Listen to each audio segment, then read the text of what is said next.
अग्निदेव हूं मैं, अग्नि का स्रोत। इसलिए तुम्हारी ऊर्जा का प्रकाश मेरी दृष्टि को बाधित नहीं कर सकता। अच्छा, तो पूर्ण विश्वास है आपको कि आप भी अग्नि के स्रोत हैं? सुना नहीं तुमने? अग्निदेव हूं मैं, अग्नि ही मेरा परिचय है। क्या चुनौती दी थी तुमने हम देवताओं को कि इस तुच्छ तिनके को उड़ाकर दिखाएं हम देवता? देखो अब इस तुच्छ तिनके को कैसे भस्म करूंगा मैं। तो ये तो आपके लिए अत्यंत सरल होना चाहिए ना, क्योंकि अभी तो आपने कहा कि आप ही अग्नि के स्रोत।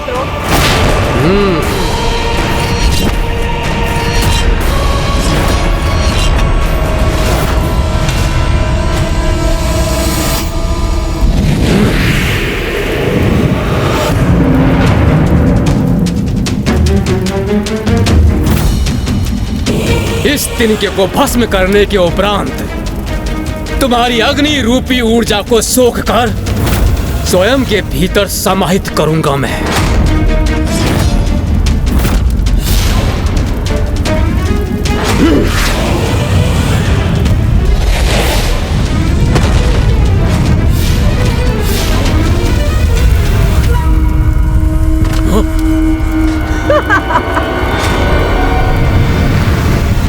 क्या हुआ अग्निदेव? वो तिनका भस्म हो गया?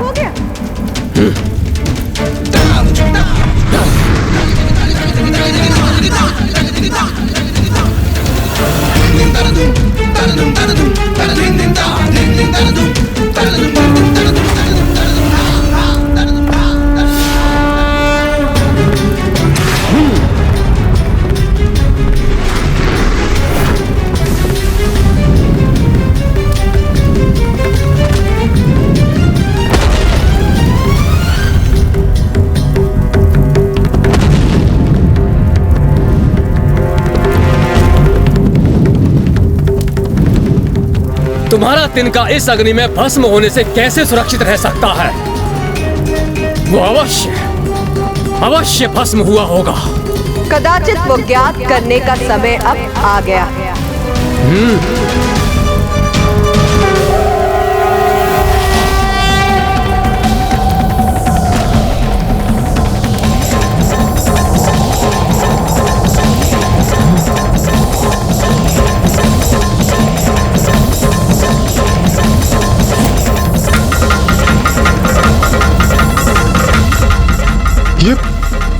ये शक्ति तो स्वयं अग्निदेव को अपने भीतर समाहित कर रही है, किंतु ये कैसे संभव है? ये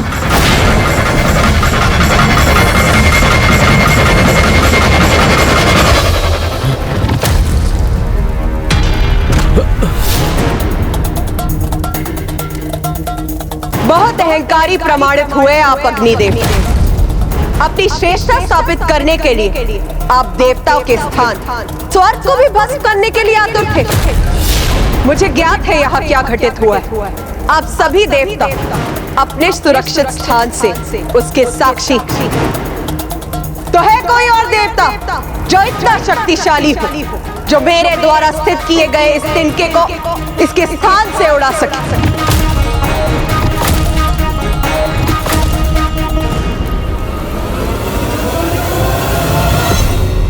इसका इतना दुस्साहस इस मायावी स्त्री का जो ये हम देवताओं को चुनौती दे रही है, इसका अभी इसी क्षण प्रत्युत्तर देना होगा। देवराज इंद्र माता की दिव्यता स्वीकार करने के स्थान पर उन्हें एक आसुरी शक्ति ही मानते रहे। अहंकार का अंधकार सत्य का परिचय कहां होने देता है भला। देवताओं के अहंकार ने उनकी दृष्टि और बुद्धि दोनों को ही भ्रमित कर दिया था महाराज। वो ये देखने और समझने में असमर्थ थे कि उनके समक्ष कोई मायावी शक्ति नहीं, अपितु स्वयं माता महागौरी अपने तेजोमय रूप में थी। फिर क्या हुआ ब्राह्मण देवता? फिर अपने दंभ और क्रोध का प्रदर्शन करते हुए इंद्रदेव के साथ समस्त देवता माता से संघर्ष करने के लिए तत्पर हो गए।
वरुण देव ने अत्यंत शक्तिशाली जल प्रवाह को उत्पन्न कर उसे उस तिनके पर केंद्रित किया। मेरे जल का शक्तिशाली प्रवाह शांत कर देगा इस तेज पुंज के तेज और इस तिनके को भी बहा कर ले जाएगा।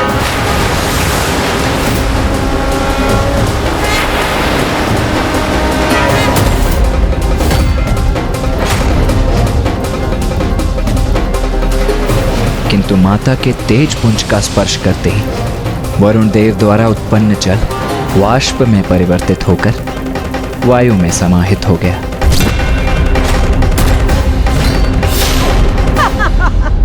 फिर सूर्य देव ने अपनी सूर्य की किरणों की शक्ति से उस तिनके को हटाने का प्रयास किया, किंतु वे विफल हुए।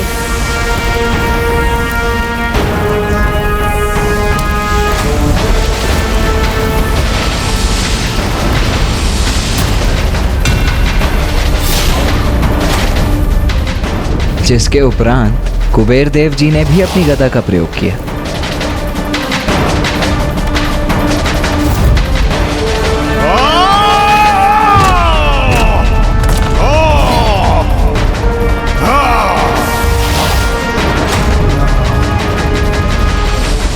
लो, उड़ा दिया तुम्हारा तिनका मैंने अपनी गदा के प्रहार से।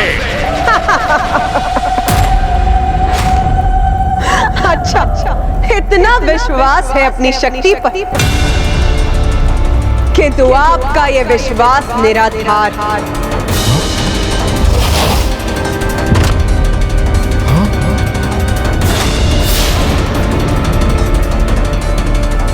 कोई आसुरी शक्ति नहीं, यह अवश्य कोई दिव्य शक्ति है।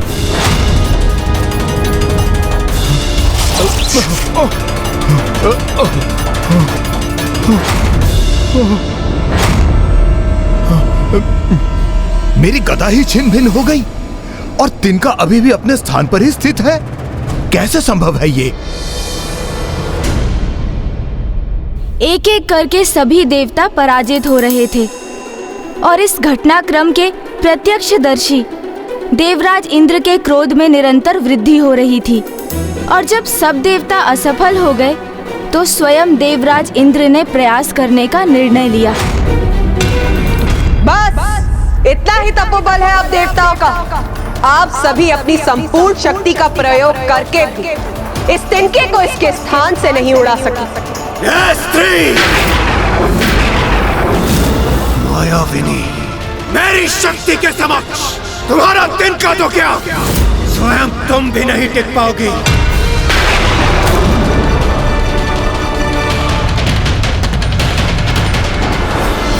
मुझे इंद्रदेव को इनका सामना करने से रोकना होगा। मैं अपने तपोबल से कैसी शक्ति उत्पन्न करूंगा ये तुम्हें अभी ज्ञात नहीं।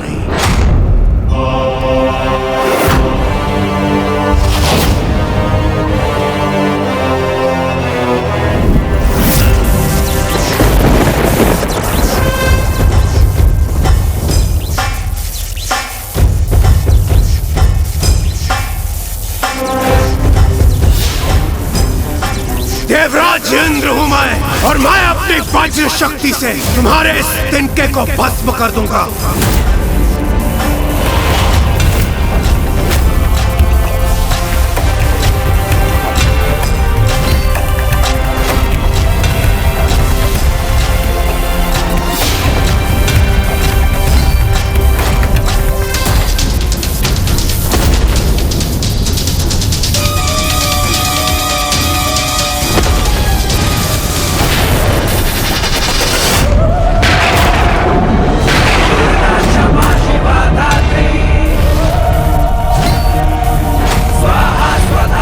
इंद्रदेव, आपकी यह शक्ति इस तिनके को तो नहीं हिला सकी, किंतु ये पलटकर हम पर ही वार कर रही है।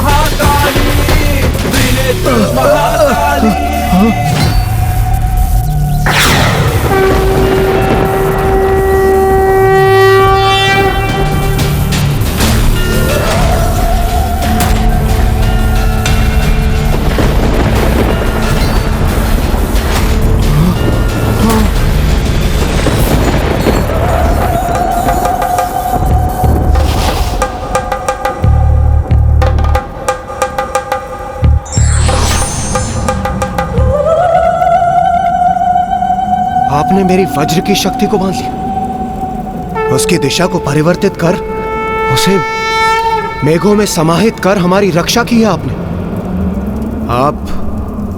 आप कोई शत्रु शक्ति नहीं हो सकती। तो फिर कौन है आप?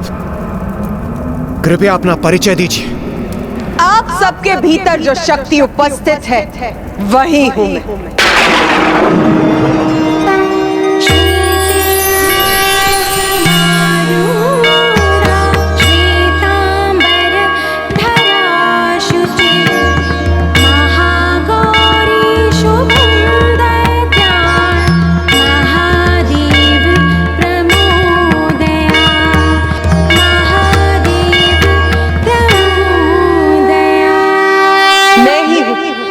जिसने आपको असुरों पर विजय प्राप्त करने का सामर्थ्य प्रदान किया। आप सभी अपनी शक्ति के अहंकार में डूब चुके थे, इसीलिए आपको यह स्मरण कराने हेतु कि अहंकार सदा विनाश का कारण बनता है। आप सभी के अहंकार को नष्ट करने के लिए मुझे स्वयं यहाँ प्रकट होना पड़ा, और वैसे भी उस शक्ति पे अहंकार करने का क्या औचित्य जो आपकी है ही नहीं, क्योंकि जिस शक्ति पर आपको इतना दम वो तो स्वयं मैं हूं। मैं। माता, हमें क्षमा कर दीजिए, हम अहंकारवश आपको पहचान नहीं पाए।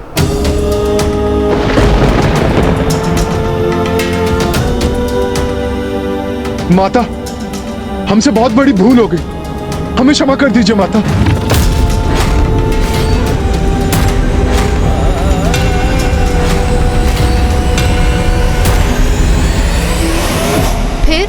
फिर क्या हुआ ब्राह्मण देवता? क्या माता ने देवताओं को क्षमा कर दिया? आपका क्या विचार है? आपके अनुसार क्या हुआ होगा माता? माता तो जगत जननी है, कितनी भी क्रोधित क्यों ना हो, उनका हृदय एक क्षमाशील माता का ही है, इसलिए उन्होंने अवश्य देवताओं को क्षमा कर दिया होगा।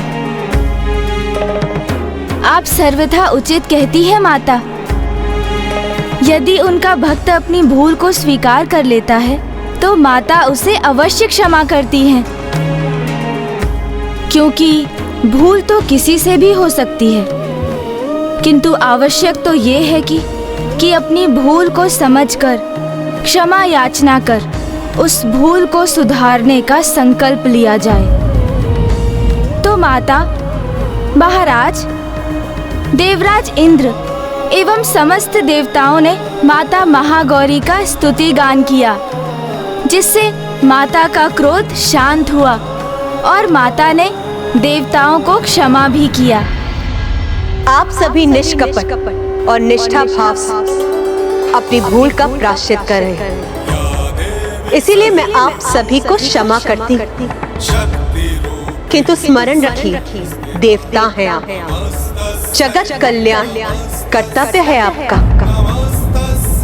इसीलिए सदा अपने कर्तव्य के लिए सजग रहिए और दोषपूर्ण आचरण से सदा स्वयं को दूर रखिए।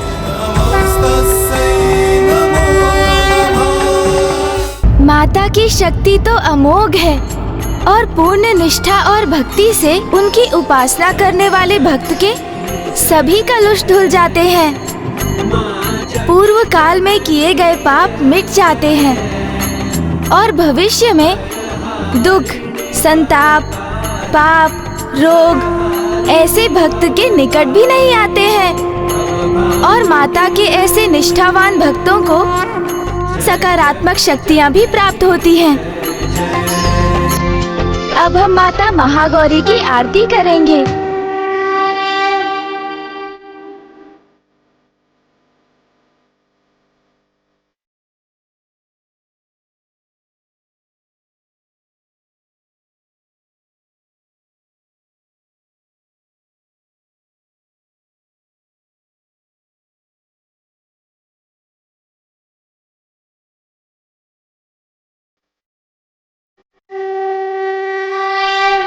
कला संपूर्ण माँ साथ करो सफल भूलो कभी ना आपको याद रखो पल पल।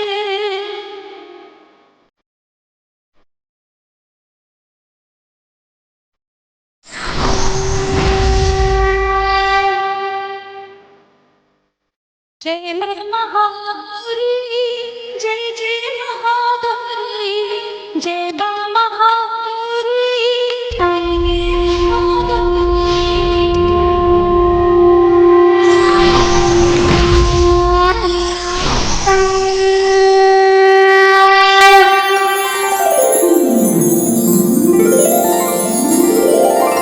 कल नवरात्रि का नवम दिवस है।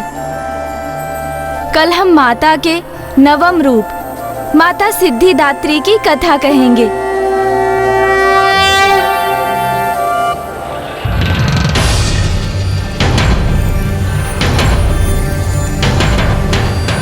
आज नवरात्रि का नवम दिवस है।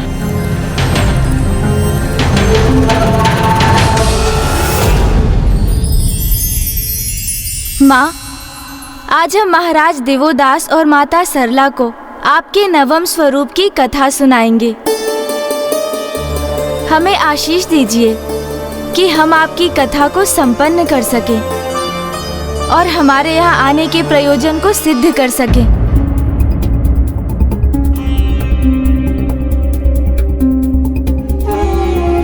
भैया, क्या हुआ? जैसे जैसे इस संसार से वेद लुप्त होते जा रहे हैं, वैसे वैसे हम देवता भी दुर्बल होते जा रहे हैं। और दुर्गमासुर के आतंक में वृद्धि के कारण सृष्टि पर संकट की छाया और भी गहराती जा रही है। इस समस्या का समाधान तभी संभव है जब महाराज दिवोदास अपनी भूल को समझ लें। और यदि ऐसा नहीं हुआ तो? यदि हमारे समस्त प्रयासों के पश्चात भी महाराज दिवोदास अपनी भूल समझने में असमर्थ रहे तो? यदि हम अपने उद्देश्य को पाने में असफल हो गए तो? भक्त की भक्ति कभी असफल नहीं होती देवराज इंद्र। चिंता करने के स्थान पर हमारा कर्तव्य है उचित विधि विधान और पूर्ण निष्ठा के साथ नवरात्रि पूजन को संपन्न करना। भैया, जिस प्रकार हम पूर्ण समर्पण और भक्ति भाव से माँ की पूजा करते आ रहे हैं, उसी प्रकार हमें फल की चिंता त्याग कर संशय के चक्रव्यूह में ना उलझकर कर्म पथ पर स्थित रहना चाहिए। क्योंकि नियति पर तो हमारा कोई नियंत्रण नहीं है भैया। जो होना है वो तो होकर ही रहेगा। इसलिए यदि हम अपने संशय और चिंता पर नियंत्रण रख भक्ति भाव धारण कर, तो माँ अवश्य हमारा पथ प्रदर्शन करेंगी और हमें सफलता प्रदान करेंगी भैया।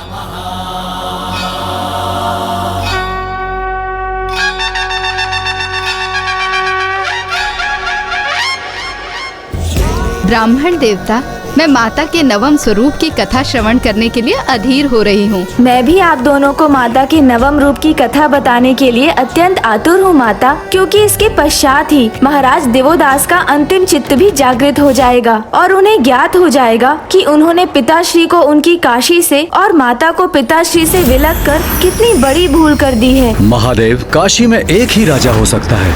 यदि मुझे यहाँ राज्य करना है तो आपको यहाँ से प्रस्थान करना होगा।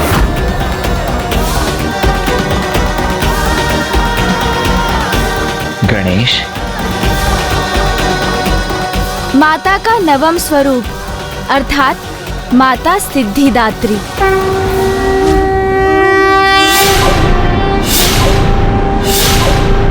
उनके दिव्य मनोरम रूप में माता की चतुर्भुजाएं हैं।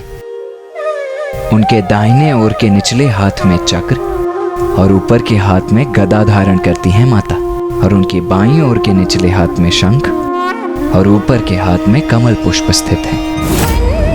वांछित मनोरथार्थ चंद्रार्घ